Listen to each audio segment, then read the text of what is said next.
মোথাবাড়ি কাণ্ডে চাঞ্চল্যকর দাবি, বিডিও অফিস ঘেরাও। মালদার মোথাবাড়ি কাণ্ডে নতুন করে চাঞ্চল্য ছড়ালো বিশেষ আদালত এনআইএর দাবিকে ঘিরে। তদন্তকারী সংস্থার অভিযোগ, পরিকল্পনা করে বিডিও অফিসে বিক্ষোভ সংগঠিত করা হয়।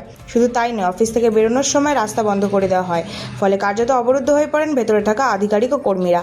পরিস্থিতি এতটাই উত্তপ্ত হয়ে ওঠে যে রাত 11:30 নাগাদ পুলিশকে বাহিনী নিয়ে সেখানে পৌঁছাতে হয় এবং ভেতরে থাকা ব্যক্তিদের নিরাপদে বের করে আনা হয়। এনআইএর দাবি, এই পঞ্চায়েত সদস্য হুমকি দিয়ে কিছু ডিলিটেড ভোটার ও বিএলও বিক্ষোভে অংশ নিতে বাধ্য করেন।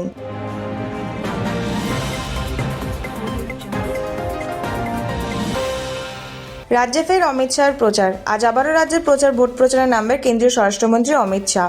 উত্তর দিনাজপুরে কালিয়াগঞ্জে রোড শো করবেন তিনি। রোড শোকে ঘিরে থাকবে ব্যাপক জনসমাগম ও কড়া নিরাপত্তা।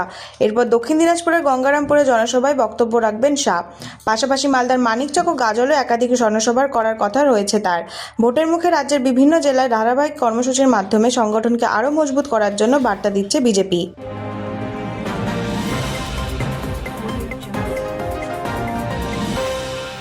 প্রচারে মমতা, 3 জেলায় জনসভা। ভোটের মুখে আজও প্রচারে মুখ্যমন্ত্রী মমতা বন্দ্যোপাধ্যায়।